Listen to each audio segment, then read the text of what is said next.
agenda. Your questions will be answered at the end of the session. Tonight, you will be informed on some of our options for tackling religious services, especially the upcoming high holidays, but also the daily services in Shabbat, as we continue through the pandemic, keeping our community safety consistently at the top of our minds. In the meantime, I will note that we recently added pre-recorded Shabbat services to our service offerings.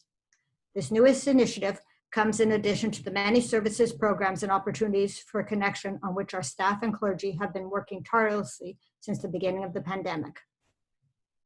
I have said it before, and I will say it again.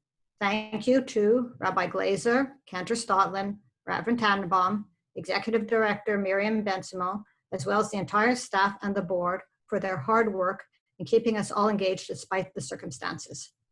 Behind the scenes, our staff continue to care for our congregation, collaborate with Beth-El, and plan for the eventual reopening of our building. Despite the financial and operational strain imposed on our organization by the COVID-19 outbreak, our team has really pulled together to ensure that our community is able to continue gathering in prayer, learning, and love through online means. It is in this spirit that I encourage all congregants in attendance this evening to honor your invoice as you would have in any other year. As we continue to adjust to the ongoing issue, our synagogue needs your support, both financially and communally. To put it bluntly, the situation has put us in a financial strain on the organization, and it has for many of our peer religious organizations and not-for-profit institutions. The pandemic's effects on our financial situation will be expanded upon later this evening. Through the services we can provide at this point may be different to what we have been all accustomed to. The new form and quality of programming and services have been a point of pride for us as a synagogue, as I know from conversations with many congregants. That has been of great comfort in these trying times. Thank you once again for joining us and for your continued support through the past months and in the road ahead. I hope that together we can make it so that Shar Zion not only survives this brief moment of trouble in our storied history, but thrives through in and into the years ahead. I will now pass the mic to somebody else. Next on the agenda. Thank you, Suzanne, for your inspiring words. I am going to now share on behalf of leadership, first of all, our thank yous to the Shar Zion Medical Advisory Committee, to Doctors Deutsch, Rappaport, Levinoff, Burko, and Feinstein, who have been dedicating their time and expertise to share with us and with leadership, with the executive leadership, as well as with the clergy. We've had several meetings and discussed at length and detail the various new regulations from the province and negotiations regarding public gatherings. So it's my honor to be able to, on behalf of leadership, to share three primary scenarios that we are contemplating for high holidays. Even the rabbi does not have a crystal ball, but we all are working together to be planful and to be responsible and to be prudent with the possibilities of what high holidays will look like, in understanding that all of these models may change over time. But the expert opinions that we've gathered, as well as consultations with the Committee on Jewish Law and Standards, which is the governing body of the conservative movement, as well as the best and latest facts in medical science and findings, in response to our own unique demographic at Shar Zion, give us the following three possible scenarios that we're contemplating. The first is that in-person gatherings will not take place whatsoever. All services would be offered virtually by live stream only, installed permanently in the synagogue.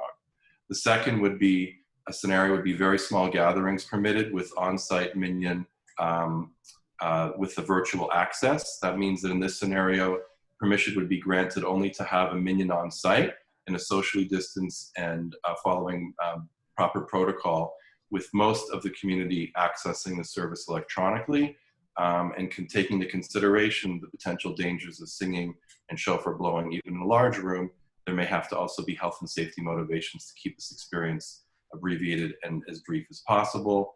And then the third, which we're all hoping and praying for, obviously, are larger gatherings if they're permitted, including outdoors with physical distancing guidelines. And in this scenario, permission would be granted to have a much larger minyan present on site, of course, still observing social distancing manner, following the best practices of protocol, as well as still allowing the live service to be accessed electronically for those who may not be able to come or who don't feel safe coming.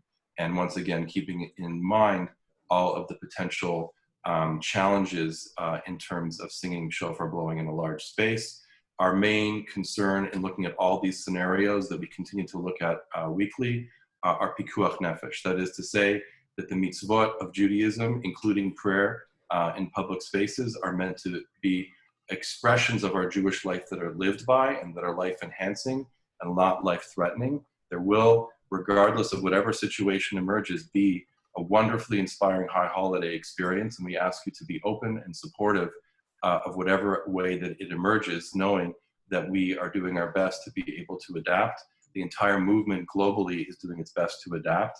And in many ways, as one of my colleagues said that I was consulting with across the border virtually, he said to me, Aubrey, when we reach these moments of crisis, it's really an opportunity. And I like to call it a crisis-tunity.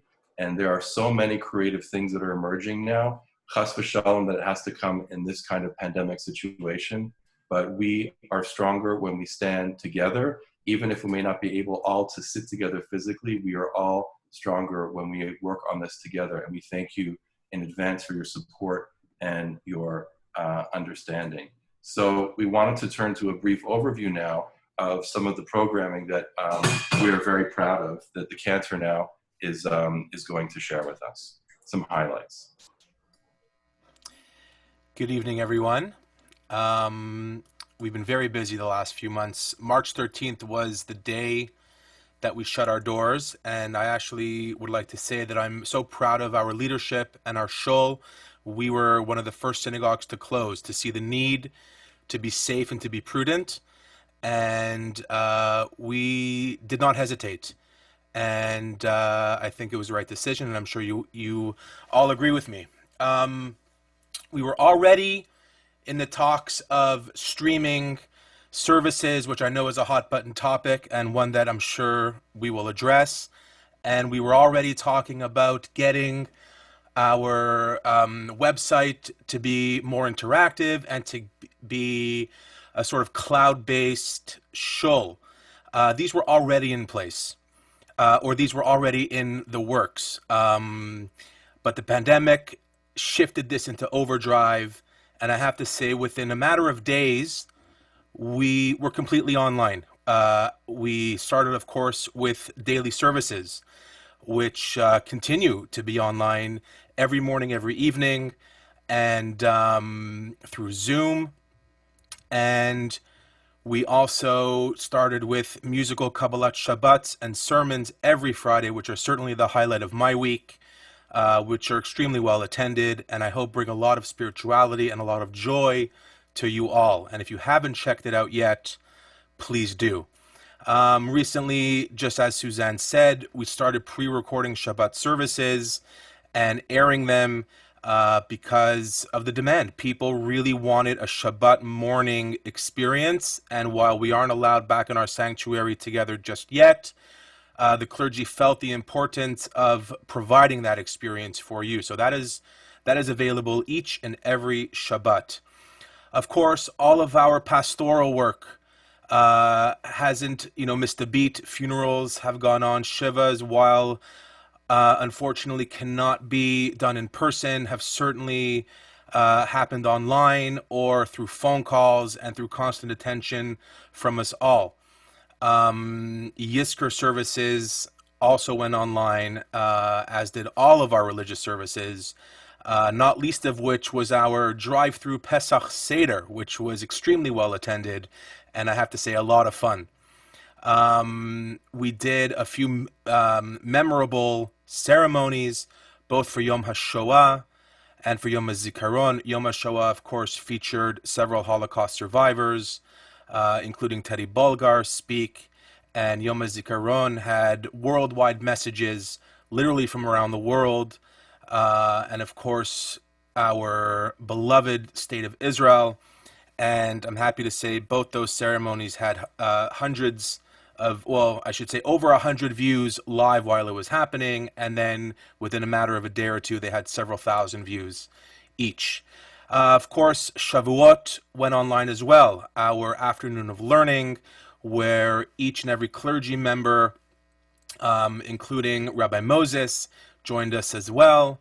And we also had a special cooking class, which I will talk about in a minute. And Bar and Bat Mitzvah lessons went online as well. We've actually celebrated several ofrufs online with, students who had to unfortunately postpone their date, but still wanted to share with us and to read Torah. And of course, that happened online.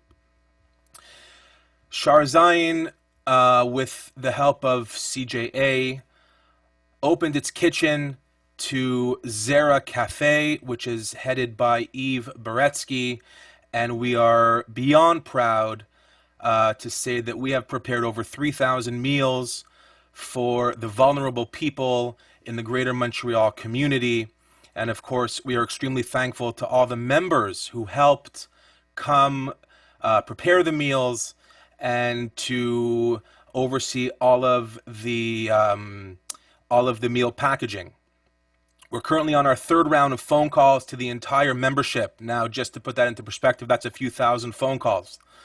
So we hope all of you received at least one, hopefully two, and soon to be 3 phone calls from the board and from the clergy, and that's something that we launched immediately, because it was of extreme importance that we hear from you and that you hear from us. And that is, of course, still ongoing. We were quick to launch ShulCloud, which is our new cloud-based membership program, which allows you all to have a cloud-based account where you can log in. First of all, it'll grant you access to a lot of content on our site that is not available to non-members. And it will also grant you access to your own personal accounts where you can update, make payments, view payments, and keep track of all of your accounting information right from your phone, iPad, or laptop. Our education went online as well. We have a Thursday afternoon school that's been going on for about 6 years called Torah Tales, which meets in person, or it did meet in person every Thursday afternoon. I'm sure there's several parents here, and that was quick to go online as well. Thank you to the teachers who went above and beyond what they were expected to do, and I'm happy to say that we finished out the year with success through Zoom and through their passion. Our book club has gone online. They've had 2 sessions already and have a 3rd session coming up, and of course, education with the rabbi, myself, and with Chazan Tannenbaum continues to happen weekly. The rabbi teaches Thursday morning, Cantor Asher teaches Monday morning, and I teach Thursday evenings.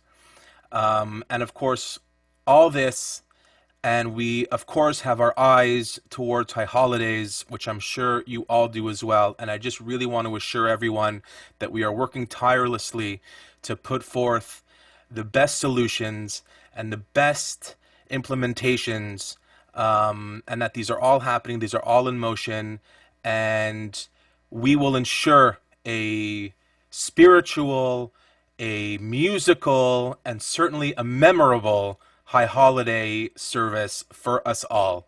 And with that, I just really want to say again how wonderful it is to see you all and to have such a beautiful crowd. And I really miss being together, and I'm sure we will be together soon. So thanks, everyone. Thank you, Chazan, for that wonderful overview of all the programming that is so inspiring and really is another example of how we remain connected with each other. I wanted to share with you, just to build on that, some of the programming that is emerging in terms of our discussions specifically for high holidays, that we are now, along with the entire movement, conservative movement, looking at on a much grander scale to realize that now it's no longer that we're talking about 3 days, but we're talking about actually an entire month. And it would really be wonderful to hear from you after tonight, to see what kinds of things would engage you, both within those 3 days and beyond. Because as one of my colleagues mentioned to me, normally during the Unatana Tokef, the high point of our spiritual journey with the choir and with the music and with the davening, we say tshuva, tefillah, utzdaka, Ma'avirin et roa hagzeira, that is tshuva, returning to our core values. Prayer and acts of charity all mitigate the harshness of the decree. And one of my colleagues mentioned, actually it was the head of the Rabbinical Assembly, Rabbi Jacob Blumenthal. He said, you know what? This year maybe the focus will be a little bit less, just a little bit less on tefillah and maybe a little bit more on tshuva and tzedakah. It's not to say that we're not going to be having, as the cantor said, a memorable experience in prayer. We definitely will. But it's time to also bring the spotlight a little more clear on these ideas of tshuva as well as tzedakah. So regardless of what decisions are made about the physical space, as I said earlier, in terms of those different scenarios for high holidays, the first thing to clarify is that we have been working tirelessly to install a permanent live streaming solution into the synagogue so that for sure, by God willing, by high holidays, but we're hoping even before that, once that system is installed, services, once we are able to be indoors, will be able to be live streamed to us. So that means the holidays as well as Shabbatot, that will be something that will be available. One of the questions that was raised by Philip was a very good question. Why are there differences between Zoom services from other conservative synagogues? The short answer is there's many different platforms that are used. There's many different approaches to how streaming takes place. I'm not going to go into the nitty-gritty now, but there's a difference between what's called passive streaming and live streaming. Between active live streaming and passive live streaming. Active live streaming is like what we're doing right now, in which there are functions like chat and other active things that we can do and manipulate. Passive live streaming means that it is sent to us and we're able to experience it, but there's not necessarily manipulation and engagement that goes on. There are many different positive and negative sides to each of those approaches, but one of the positive sides of passive live streaming is the quality increases and the interruptions within technology and the latency and the echoes decrease. So we are moving to primarily on the holidays and Shabbat, implementing a passive live streaming system of the highest quality possible, and we'll hear more about that as things emerge. But the real issue is that the circumstances this year, actually, as I mentioned earlier, are a real crisis tunity. That is to say, it gives us a chance to think much more creatively about the whole period of Elul, that is the month leading up to high holidays, as well as the days between Rosh Hashanah and Yom Kippur that we call Aseret Yemei Teshuvah. And I think it's important for us to be able to really imagine and to begin to think about what are the parts of high holidays that are meaningful to me and to my family. What is it that touches me emotionally and that gets me in the kishkas, that really excites me to be able to return Hashivenu, as the cantor is saying, each year. It's important for us to be able as a community to think of liturgy as comprising different modules, different stations of a journey that actually can be broken out from Rosh Hashanah and Yom Kippur and explored in the intermediate days between Rosh Hashanah and Yom Kippur, if we decide that that's something that's meaningful to our community, or to have highlights and different ways of engaging during the entire month of Elul. And we are open to being able to use technology to be able to enhance that experience. So we would like to hear your feedback of some of the things that we have been thinking about, as well as the movement at large has been thinking about, as ways of being able to break out and to extend the high holiday experience, to move them into the entire month of Elul, as well as possibly to the 10 days between Rosh Hashanah and Yom Kippur. Of course, we want to be able to offer our online experience of Slichot services in whatever fashion of the services is able to take place in terms of the actual site during the week before Rosh Hashanah, or that's the Ashkenazic practice, or it's also possible to look at different ways of engaging in the process of Slichot, of opening our hearts towards reconciliation for the entire month of Elul, which actually is a beautiful Sephardic practice. There is thinking now about creating musical medleys of our favorite high holiday material, piyutim. The cantor has been working safely according to MAC standards and advice to actually work with the choir, and he's begun recording certain pieces, some of the favorite pieces that we love and expect to be able to be moved by for high holidays. And that might be something that we could also make available beyond just those 3 days of high holidays. Remember, of course, the cantor mentioned that drive-by Zoom Seder for Pesach. We're also thinking about offering the possibility of a version of a Rosh Hashanah Seder. Because many of us may be at home, it involves the themes of the holiday and also the first fruits and the vegetables as a way of being able to share blessings with our family and with our friends. It's possible to have a panel discussion on the Unatana Tokaf, inviting in a doctor, a judge, and an EMT worker to talk about the pressing existential issues of what does it mean, who lives and who dies during this year, as we think about the immediacy of COVID and its impact on our experience of life and as human beings. We're also contemplating breakout sessions and modules that will be available online for teens as well as for young families. How do we talk to our children and to our grandchildren, blessing them with hope and with a sense of radical amazement? How do we explain to them what it means to turn over a new leaf and to make tshuva during the year? There's also the possibility that Yizkor service will be building on the successes that we've already had in our online Yizkor services, and to invite people ahead of the Yizkor service to bring and to share and to pre-record some of their own special memories, to bring photographs, mementos, and to share that, and we can construct a memory circle for Yizkor and to have that as part of the montage that may frame the experience of Yizkor. The bottom line is that we have a lot of opportunities to think creatively and out of the box, and we would love to hear from you. Not just tonight, but throughout the coming weeks and months as we're busy planning for high holidays. And we want to be able to ensure that there is going to be ways of engaging you creatively that we may not have imagined possible before. That's something that's incredibly important to us. So please make sure that you let us know what would be of interest to you, of some of the suggestions that I've shared with you, as well as things that you may be thinking of. Hey, this would be an interesting idea. We're always open to listening to creative input. And so you can send that feedback to myself or to Miriam in the office. One of the other things that I wanted to update folks on is the forthcoming announcement that we wanted to discuss, which is regarding minyanim, and in terms of how we're going to resume that process safely together. So in consultation with the Religious Affairs Committee, the Medical Advisory Committee, the Executive Council, and the clergy, Shar Zion is now proud to say that we are gearing up in due time to hold minyanim outside in our Shar Zion parking lot for twice daily morning and afternoon services beginning Monday, June 29th. And we are actively exploring the safe transition, hopefully to be able to also then move indoors safely, God willing, by mid-July.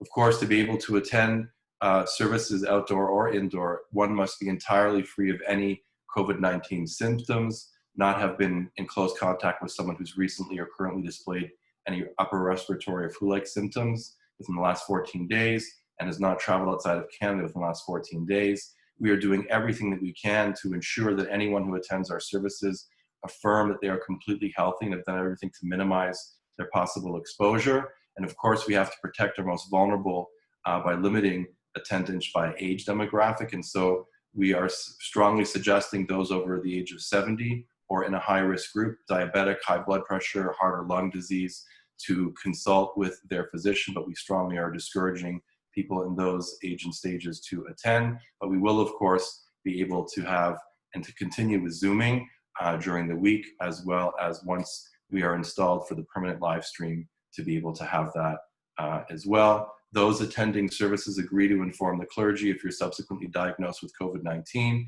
That's imperative so that all of the other attendees of the minyan can be properly informed and respond accordingly. Of course, your anonymity will be absolutely maintained. And first and foremost, there will be, of course, chalked out areas for everyone to be able to stand responsibly in at social distance. And of course, everyone who comes to participate in these outdoor minyanim will be required to wear masks, and you are asked to bring your own mask. If you don't wear a mask, you will not be allowed to attend the minyan, because these important protocols are part of our shared values of pikuach nefesh that we take extremely seriously. We're limiting exposure, we're avoiding physical contact, and ultimately we're asking people to remain in their chalked out areas for the duration of the service. Unfortunately, as much as we love schmoozing, there's no schmoozing before or after services to minimize exposure. There will be no kiddush served for the foreseeable time during or after services. And of course, we have to minimize the amount of singing. We ask everyone to bring their own favorite siddur. If you don't have a siddur, you can be in touch with Reverend Tannenbaum to sign one out indefinitely. And of course, Torah honors, when we're reading Torah, as well as Mourner's Kaddish, will all be recited from your chalked out areas. So we're doing everything that we can, trying to think of every possible situation. Once again, we ask for your understanding because everything is fluid, but we want to be able to make that experience once again possible so that we can return and begin the gradual transition first to outdoor minyanim, and then by mid-July, God willing, our hope is that we can also look at instituting the safe protocols for returning inside the synagogue space as well. So we have a lot to pray for, a lot to hope for, and we ask for your cooperation, your patience and understanding as we do the responsible and prudent thing of returning all in due time. B'sha'a tova mutzlachat, as we say. We're now going to turn to Reverend Tannenbaum to give us an update on our most important fundraiser for the synagogue that we love, our raffle. Okay, I'm unmuted. Good evening, everybody. Great to see such a large turnout. So I wanted to give you a recap of where we stand. And first, I want to thank my co-chairs, Lou Backler, Susie Ralph, and Jeffrey Unger, and our whole sales team for getting us to the point where we are. So right now, we're in the home stretch. 2 weeks to go. July 8th, we're going to have a virtual draw. And I'm happy to say that we're close to $100,000 in sales. And we're able, and we're looking, our goal is really to go much higher, and we're looking to really sell about 120, 125 if we can. So Shorazine needs your support, and we need your support especially now, and your Shorazine family needs you now. So if you haven't bought a ticket, buy one or more, and you can win the $18,000. So text me, call me, go crowd change to sign up yourself. If you're in the synagogue for high holidays, think of the people that sit next to you, and maybe if you bought a ticket already, you can think of selling to them. We need your support, and to make this a successful raffle, which has been very different from February. We were paused for 2 months, and since mid-May we've been at it. So I just want to thank everybody for supporting the raffle and this endeavor. Thank you, Rabbi. Thank you, Reverend Tannenbaum, for all of your dedicated service, along with the entire team of volunteers. We are so proud of all of your work, and we look forward to raffling together. It's going to be a blast. So definitely get your tickets and be in touch with Reverend about that. We now want to turn for the next part of the meeting to another important part of who we are and how we do what we do. We are a responsible Kehillah Kadosha. While we are a not-for-profit and a religious institution, we still have to be able to turn the lights on and to make sure that the synagogue is functioning and is being taken care of fiscally. So now we're going to turn to the head of our finance committee, our treasurer, to Jimmy April, to share some updates in terms of where we are in terms of the good news, the risks, and other news related to it. So Jimmy? Good evening.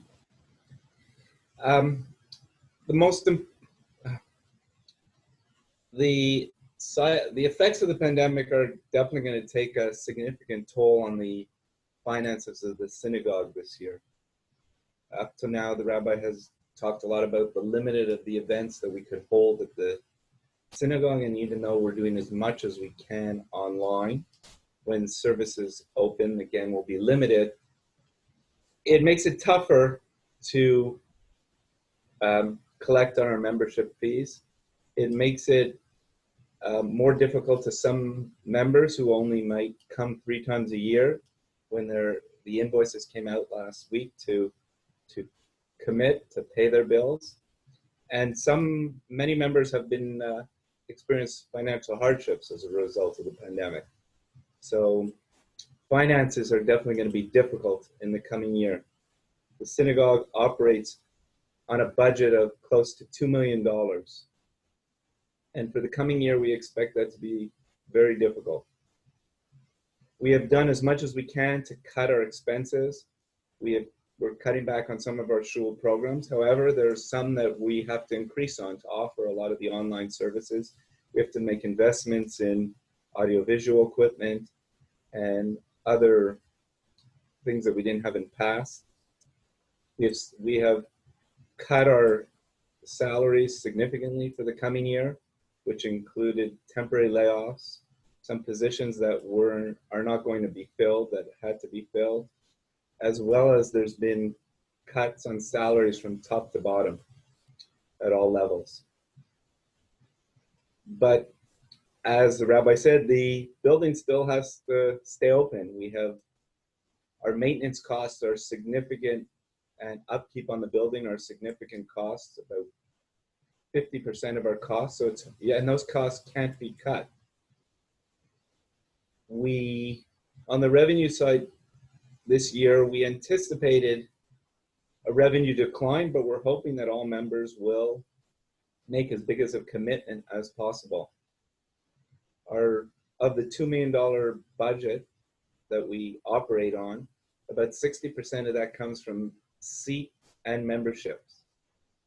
And we have seen already, as our invoicing went out last year, people are paying their membership, but not all members are able or willing to pay their seat invoices given the uncertainty. And you have to look further beyond the cost of the seat. Your members aren't really paying for seats for those high holidays, for those 3 days of the year. The seat revenue is important to our revenue all year long. Many synagogues don't invoice that way. They just invoice on a membership for the year that includes seats. But in past, given that we had limited number of seats, that's the way we've been doing it for years. So we're hoping that we can get as many members to commit to seats. In addition, we're hoping maybe members that can afford to pay for seats for others, even if they're virtual seats or physical seats for the high holidays. We really count on that revenue for the coming year. The balance of our revenue comes from donations from all sorts, from our raffle sales, which it's going to be difficult to sell all our tickets this year, to Kol Nidre. We do a Kol Nidre appeal, which is an important financial part of our budget. And we're going to be doing a virtual Kol Nidre appeal this year. We haven't decided exactly how, but we will be. In addition to the generosity of many, we get in excess of 20% every year just on general donations to the synagogue from families and who have that commitment to make for the synagogue to make sure we can provide all the services we have. In addition, this year we're welcoming Beth-El members into the synagogue. We have been speaking to Beth-El on several occasions, and they are going to help us and make a commitment in respect to the members, to the services that we've been offering all their members for the past years, and with the hope that while they won't be joining us for a limited this year, by next year they'll be joining us in our synagogue and be able to help with a commitment towards the synagogue. So I'll just leave it that we're hoping that those invoices that went out, Adam explained, we have a new platform that you could make your payments on your invoices, and it allows you to pay to make the contributions over your donations and your membership fees over the next year, how you financially can. And we're hoping that everyone could pay their invoices incomplete. And I'll leave it at that.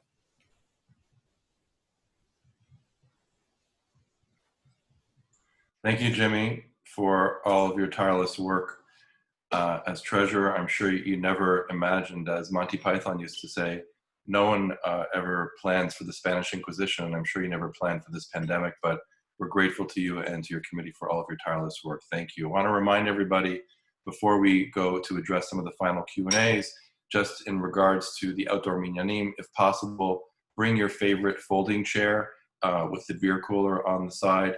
And we will also be continuing to try to integrate the the constituency that we've built up on Zoom is really quite remarkable. We want to be able to try to have the best of both worlds, and we're working to figure out ways to bring the technology both for those that still want to continue Zooming as well as those that want to be outdoors, to be able to merge them. It's a work in progress that's fluid, but we ask you to stay open to both of those parallel, and to make sure that you bring your favorite folding chair so it feels like you are maybe at the cottage, but actually you're right at home at Sharzine in the parking lot.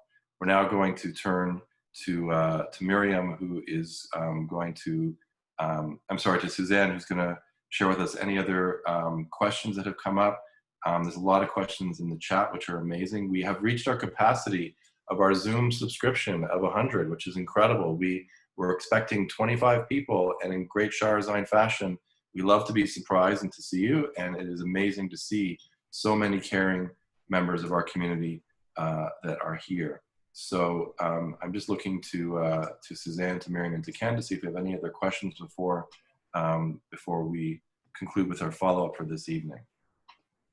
So we have about 10 different questions that have come in from different areas. Rabbi, I have sent them to you by email for simplicity. Again, we want to apologize because to the Rabbi's point there, we have maxed out. So there's a few people who want to get on, but this session was recorded. So thank you, Miriam, and thank you, Adam, for taking care of that. So we will be able to send a link tomorrow for those that missed it. So the questions that I'm going to read come in order of how they arrived. Most of them came through the chat today, but there was a question that came out beforehand. So I'm just going to go in order. So there was a question that came out about the policy of the cemetery plots. So I'm just going to answer that to say that Sharzine does have a policy with respect to cemetery plots. You can purchase cemetery plots. They are available. And in order to maintain your cemetery plots, you have to be a member in good standings. Arrangements can be made for that through the office. The next question came as part of the chat, and I will read it. And I apologize, I have to scroll through here to get to the right one. Why can't we have a closed circuit direct feed from the Bima at all Sabbath sessions? This has already been proven to be effective when Ruth was ill and was happy to be part of the high holiday services during her last weeks. So I will ask the rabbi to address this, although I believe that it was already answered, but we'll readdress it. Thank you. It's a very important question, and Peter brought that question up, and we spent some time reflecting on the consistency of the signal, as well as the ability to be able to ensure that it's going to reach the broadest number of people. So what the passive live stream installation is doing, Peter, is building on that emergency work that was done in the past to now make it available to community members for that specific purpose. But we want it to be a reliable signal, one that's permanently installed, and that will allow us to be able to stream 24/7 from anything that goes on in the sanctuary, God willing, as soon as it's installed. So thank you for the question and for your support in that initial endeavor. The next question asks, would there be an age limit at live gatherings? And although we will not turn down anyone based on their age, it must be understood that people with multiple medical conditions, and especially those over 70, are of the highest risk for a negative outcome should they develop the virus. As such, members must use their own judgment and should consult with their physician to decide if they are willing to join services under these circumstances. The next question, why are there differences between Zoom services from other conservative synagogues? Which I believe, Rabbi, you already answered, but I'll let you re-answer the question. Thanks, Suzanne. I actually already answered it. There's different platforms, as I mentioned earlier. Some of them are active, some of them are passive, some of them are higher signals, some of them are lower signals. And our goal, both in terms of the technology as well as the halakha behind it, is to be committed to offering a passive live stream once it's installed into the main sanctuary. And in the meantime, we'll continue with the active live streaming through Zoom for weekday services. And to the same end, there's a second question. Please explain the difference between Zoom and streaming in practical and halachic terms. So Rabbi, if you could answer that question as well, please. Again, I mean, the cantor might be able to use better analogies than I have been able to put forth because he's more of a tech maven than I. But the basic issue halachically in terms of how the technology works that we've been working on both locally as well as globally with the movement in general and the Committee on Jewish Law and Standards is what is appropriate and takes place within the spirit of Shabbat and Yom Tov. All comes down to whether once we accept that streaming is possible, which as your rabbi I do, the question is the conditions under which that is able to be done.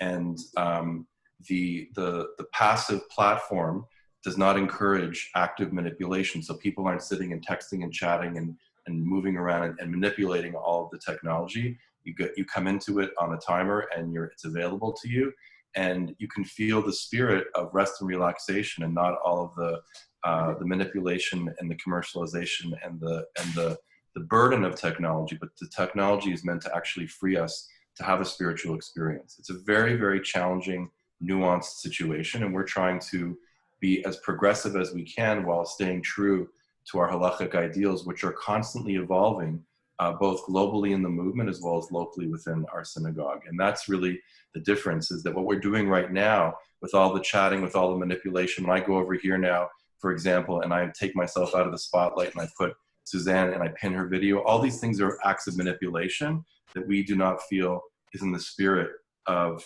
Yom Tov or of Shabbat. It can take place during the week. It's a different order of streaming and a different quality of kedusha, of sanctity, that we're trying to preserve while also being progressive. And that's really how I would suggest the differences roll out. Cantor, if you want to say anything more that might help people understand the nuance. I think you explained it absolutely beautifully.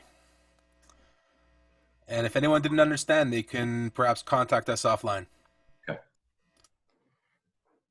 Okay.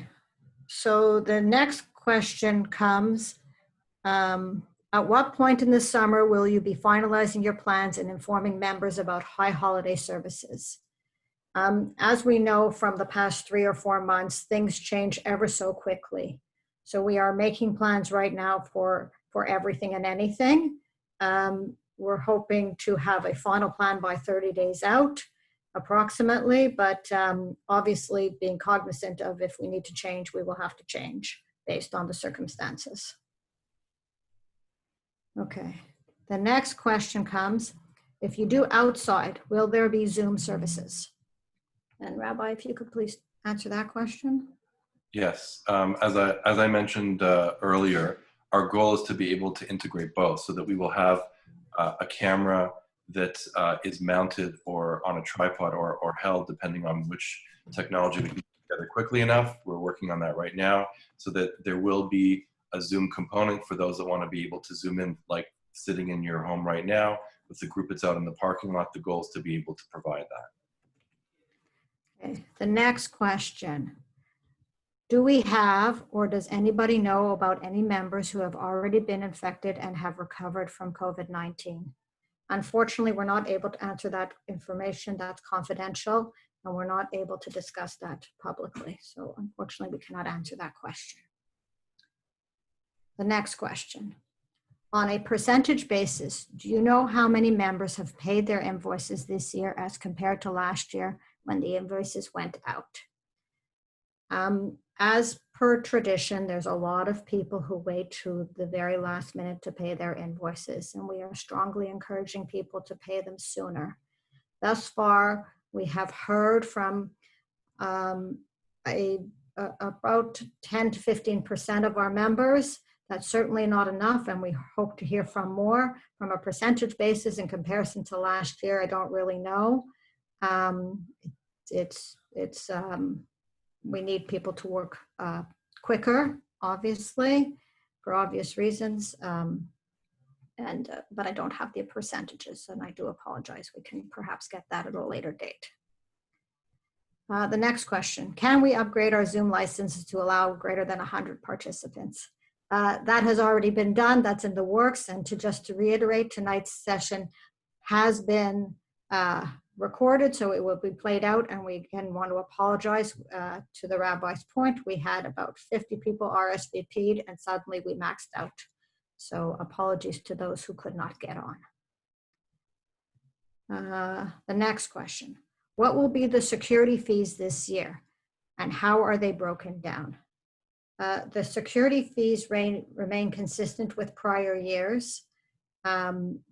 The security fees are obviously to secure all of us in our time of needs, but also to secure the building. As a result, they are consistent with prior years. Next question. Will people have to register in advance for live daily minions for limited capacity? We are exploring this right now, and we are working on the protocols with respect to live daily minions, and we will get back to you shortly. I have another statement. I was frozen out. It seems our limit for this town hall was 100 participants. Yes, and again, we apologize.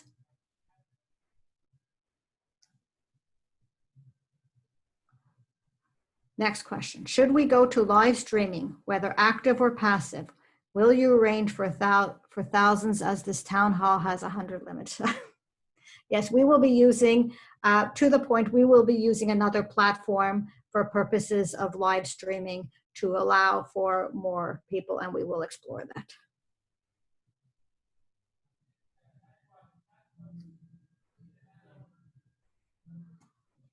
Okay, the next question, which is for you, Rabbi. The RA issued instructions as to how one could participate in live streaming without adversely affecting halacha. Do you have those instructions? It's a great question. Thank you, Sydney, for asking that. And we actually put that tutorial, which was also released from the RA, on our website. So already with our Shabbat morning content, we have had that concern from the outset to be able to respect the spirit of halacha while doing that. And there are there's a very detailed tutorial that I believe looks like the cantor is already putting the link up to on our site, which outlines ways to be able to do that. I've also made suggestions to our Religious Affairs Committee that we need to think creatively about other ways to enhance the celebration of Shabbat in this 21st century situation of technology. How can we be creative in terms of enhancing our experience of Shabbat? So the RA is already on that, and they've given us a great tutorial to set up timers to be able to do that. Tutorial on how to set up your computer appropriately for Shabbat and Yom Tov now has been placed onto the chat, so you can take a look at that. And if you have any issues, please let us know. Okay, we have one more question. Anyone concerned about a permanent stream impeding our ability to get minions, especially during inclement weather? How can we be there for those reciting Kaddish? And I'll let you, Rabbi, answer that question. Would you like me to repeat it? Listen, this is, Jeffrey, this is it's a very important question, and it really gets to the heart of who we are as a community. Our sages never imagined that we would be in this situation, and yet we have adapted and we have been able to progress and to evolve. But at the end of the day, what it really comes down to is we are a caring community of Jews caring for fellow Jews and seekers. We always have to find ways to be able to be there for each other. Technology is a means, and it's not an end whatsoever. It is only a means for us to be able to connect, and we must redouble our efforts to commit to attending any form of minyan that exists so that our brothers and sisters who need to be able to say Kaddish can do so. And that is should be our highest priority during inclement weather or whatever the case may be. That's why we want to be able to have all platforms, God willing, available and running simultaneously, passively and actively where appropriate.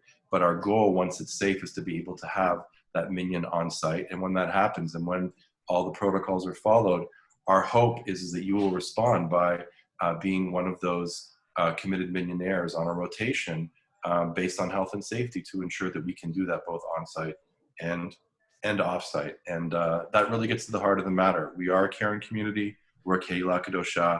And given the response that we've had tonight with your thoughtful questions and with your attendance, we know that we have a great future in store to be able to return to the new normal. And the new normal is not going to be anything that we ever would have imagined.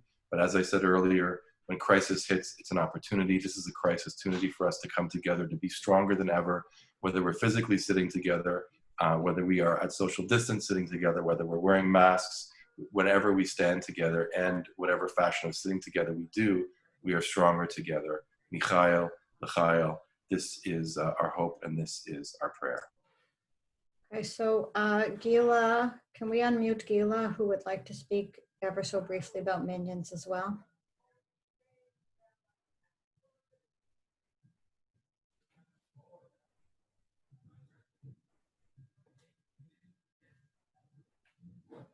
Gila, are you there? I will keep it brief. I just wanted to add, Jeffrey had this question about the minions. There's 100 of you here now. My passion is coming to the minion.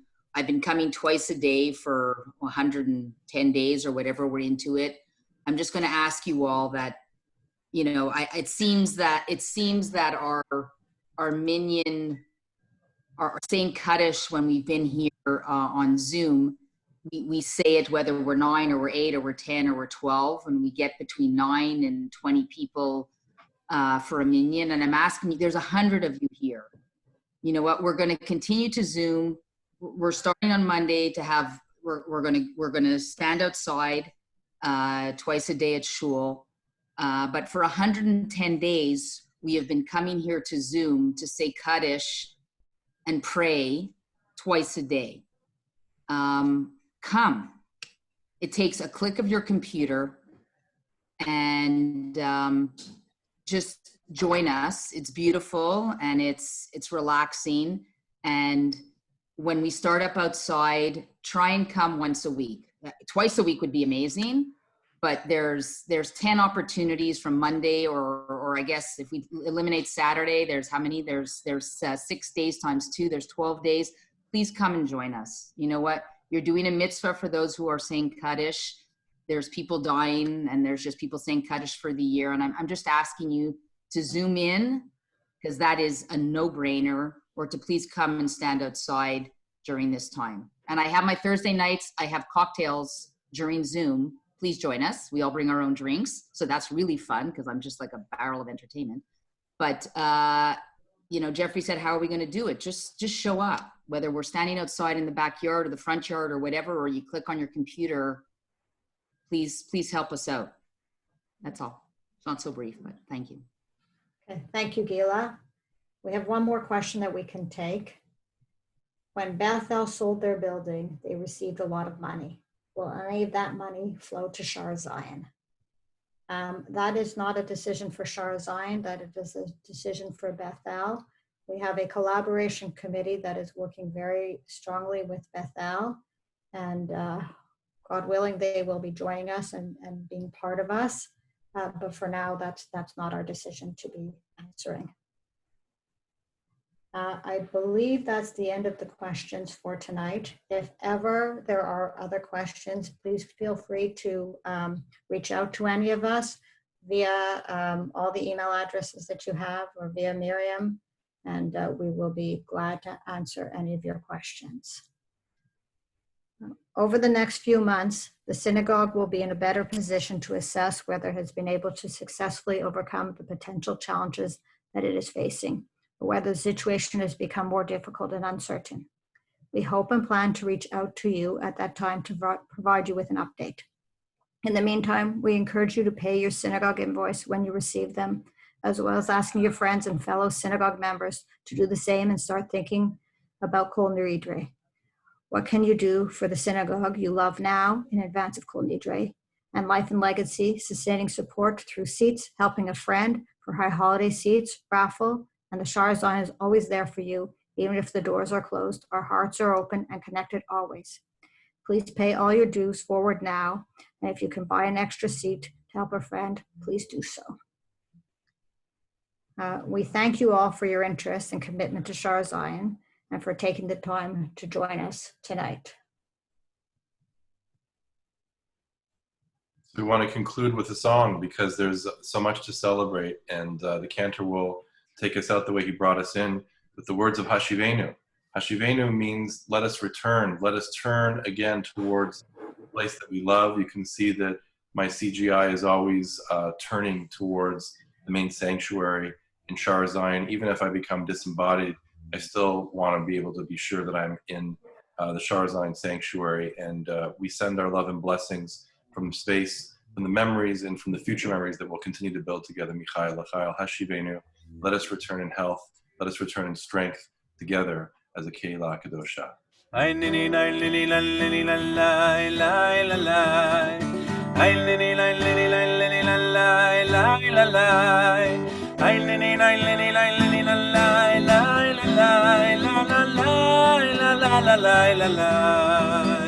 השיבנו השם, השם אליך, ונשובה חדש ימינו, חדש ימינו, ככבדם. And because I miss singing with all of you so much, I'm going to attempt to unmute everyone. I know it's going to be messy, but it'll be a lot of fun. I think we should all sing something together. I'm sure most of you know this one. הנה מה טוב ומנעים, שבת אחים גם יחד.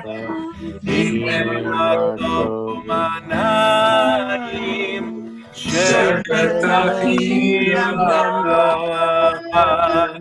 הנה מה טוב, שבת אחים גם יחד. הנה מה טוב, שבת אחים גם יחד. Let's go Shar Zion! הנה מה טוב ומנעים, שבת אחים גם יחד. הנה מה טוב ומנעים, שבת. How wonderful it is to be together! הנה מה טוב, שבת אחים גם יחד. הנה מה טוב, שבת אחים גם יחד. הנה מה טוב ומנעים, שבת אחים גם יחד. הנה מה טוב ומנעים, שבת אחים גם יחד. הנה מה טוב, הנה מה טוב. לה לה לה לה לה לה לה לה. הנה מה טוב, הנה מה טוב. לה לה לה לה לה לה לה לה.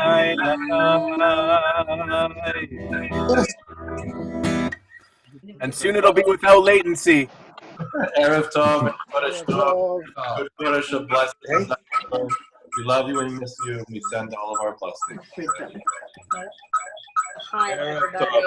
Erev Tov. Very good. Hi, everybody. Right.